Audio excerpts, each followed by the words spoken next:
How long you want it to run? Just a minute or two? Look at the engagement, look at the activity. Let me look and see if they've begun to. Let me do a quick introduction here. Let's see when they start tuning. These are the eyes. No, you're cool, man. These are the eyes. This is when they start coming in. That means they're coming in. YouTube might be looking for bandwidth right now, but you'll see this pop in. Usually people start talking, and then you'll see it may be a bad time to They go. got Wi-Fi in here too. Yeah, they got Wi-Fi. You got Xfinity? I'm cool on LTE. Okay. It's whatever. Yeah, I got that unlimited though. It's whatever. I'm surprised that. Okay, Yeah, they go so they're one. coming in now. Yeah. So, what's up, y'all? So apparently the bandwidth is coming in. People gonna start rolling in. So yeah, we're all set here. So that's it. We got everything good. Cool. You want to give it a good 5 minutes to let it run? Huh? You think a good 5 minutes on that would be good for it? 5, 7. Alright, easy to Depending on the monitor. engagement. If the engagement goes up, if you see I'm asking more questions, because I'm going to keep this on the channel and I'm going to go back and answer the questions later. So if you see the engagements just popping, let it roll. But if you see it's kind of quiet, don't worry about cutting it off. Yes, sir. What's up, y'all? Glad y'all are with me. It's the final day of the Believer Barber Project. We got the Red 5 crew in the house.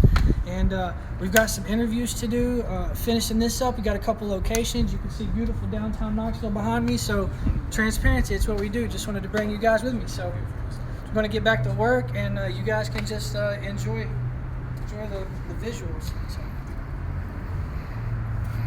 Alan, you recording? Are you set up right? You still overexposed a little bit? Overexposed a little bit. Yeah, that's good. All right, go ahead. You recording now? Yep. All right, you recording? Can we get that clap? All right, so we're gonna go back over the question again.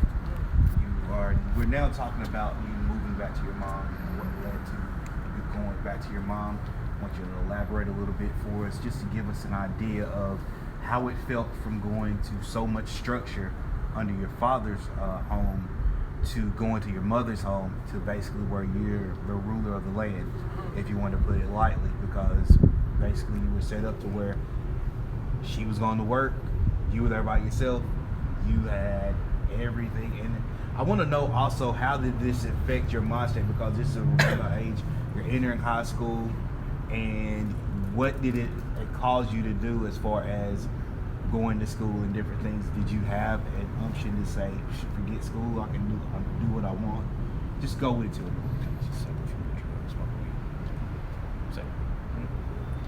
And this is also separate before the drugs, before smoking weed. This is just talking about the mom. I want to make sure we don't get both of them intertwined. That's all. So really, this was the transition from my father's house with all the structure. I remember we were at a dinner table and we brought it up, and Dad started bringing up the fact that he was considering letting me go because I was getting out of hand. And really thinking about that transition, it was like the perfect storm to set up. For a young man to come from a structured environment, an overly structured environment, to where he had no freedom. And I was getting, all this discipline, and I was finally getting this F it attitude, forget it, I'm going to do what I want, right? Which is why my father allowed me to go to my mother. Having that happen, and then actually being allowed to go to my mother, who was in another city, nobody knew who I was. She worked from 3 in the afternoon till 11 o'clock at night. It was a transition. Like, I was essentially becoming the man of the house, because I was the man of the house. I had my sister, who was 1, 2, 3 years old around that time, and I babysitted her a lot. And I remember that my mom, I think she kind of thought, because I'd agreed to watch my sister, because I was capable of babysitting my sister, I think she thought that was going to be the thing that kept me out of trouble. But even I didn't know at the time how bad I needed to break free. I didn't know what I was going to do. I didn't know what freedom felt like. Sorry. And I just wanted to experience it. So when I got there, it's like I got the first taste of freedom. So naturally, I lived that out and I experienced the freedom, and it was good compared to what it is that I'd been experiencing. So I got that taste of freedom, so then I pushed the envelope. And what I'm finding is that having all this structure over here, I kept pushing the envelope, and there was never anything to stop me. There was never a wall, nothing to say, Tyler, you're doing too much, you're going too far, you don't need to do that. And so I just kept pushing and pushing and pushing, and naturally that's when I started landing myself into trouble, whether it be at school, at the house. I started gradually getting comfortable with, like cussing in front of my mom just a little bit, saying damn here and ass there, and it was not the ideal situation for a boy coming into his manhood to leave a structured environment and move into a home where he's being raised by his mother, who can't teach me anything about being a man. She can just love me and she can nurture me, which she did, but she had to work. She had to pay the bills. So really, looking back on it, she didn't really have a chance with me, especially based on I was primed, to explode.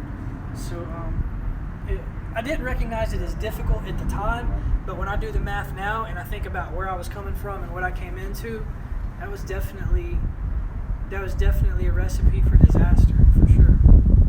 And as far as the feelings go, I just remember being elated. I got out from my father. I got out of Sevierville, this little small country town. I was in the city. I was in Knoxville. I was where I wanted to be. I was with my mother. I got to feel my mother's embrace. I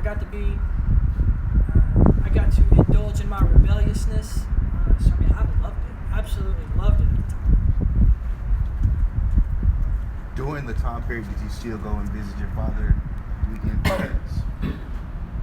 During that time, I did not go and visit my father. Weekend visits, I think I went on holidays. It's weird because I just completely cast that whole everything. My grandmother, my father, everything that happened over there, and I didn't intentionally cast my grandmother to the side. I just wanted to be as far away from all of that as I could be, and that's what I did. I disappeared. I fell off the map. I stopped calling. I didn't have any desire to go back there. And that was probably for the first year or two, except for around holidays. Around holidays, I would go around to do the family thing or whatever, and it always felt a little bit awkward. My grandmother was always glad to see me. It was kind of whatever as far as my dad. It was like we were polite, distant interaction is how I would describe my relationship with my father at that time. I see him at Christmas. Hey, how are you doing? Good. I'm glad you're doing well. Okay. That was it.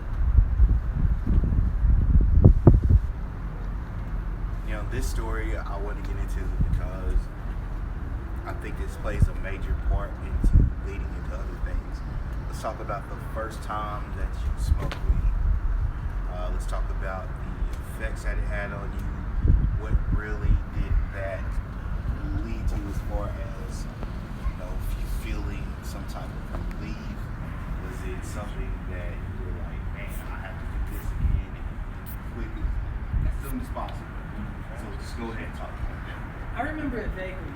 The first time that I'd smoked weed was right before, it was very close to the end of moving in with my mom. It was when I was living with my dad, and when I was in school, I used to, after school got off, I would walk to the Boys and Girls Club. And I remember on that particular day, I was walking with Joey. And on the way to the Boys and Girls Club, Joey said, Tyler, do you smoke weed? I'm always looking for acceptance. I'm always looking to fit in. He said, do you smoke weed? I said, yes. He said, well, I've got some. Do you want to smoke? Again, I said, yes. Just dying to be accepted, right? Because I wasn't accepted by my dad. I didn't ever feel like I was accepted anywhere. So I just wanted to be accepted by somebody. He said, okay, cool, let's go over here on the bleachers and we'll smoke. And I remember being really scared because I didn't know what was about to happen, but I knew that I was about to try weed for the first time. And I remember that he had this bowl, right? He said, you know how to hit this? And I said, yeah. So he put the weed in and he handed me the bowl, and I hit it like a cigarette, and it didn't work.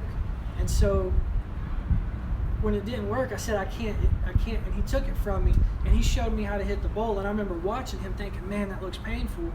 I'm really scared. When he handed it back to me, it was time for me to do it. So he handed me the bowl, I hit the weed, and what I remember is that anxiety and that fear that I carried around with me every single day, from whooping to whooping, right? Every time I used to get my ass whipped from my dad, I would carry it around all day. The first time I smoked weed was the first time that went away. It was the first time that I experienced happiness, because weed makes you all giggly and laugh and stuff like that. Those giggles and those laughs was something that I had not experienced in a very long time. But I remembered vaguely what it felt like, but I wasn't that far removed from my early childhood. I remembered laughing like that with my cousins. I remembered playing and enjoying my life. But when I did it that time, it was instant. I found out there's something that I can put in my body and immediately relieve all that anxiety, all that fear, and I can experience what I identified at the time as joy, and I knew I'd found something I wanted to do forever. I went to the Boys and Girls Club, and I remember feeling somewhat lethargic. I remember I could feel my eyes were a little heavy, but overall I just felt relief. I felt acceptance from a new friend. I felt relief from fear and anxiety, and I felt happiness. And like I said, I identified it as pure joy at the time, and I knew that that's something that I wanted to do for a long time. All right, so now I'm sorry. Go ahead. Talk Yeah. to them. Yeah. Hey guys, hope you guys have enjoyed checking that out. What are y'all talking about? What are y'all saying? Go ahead, cut your cameras. Let me see what y'all are talking about over here.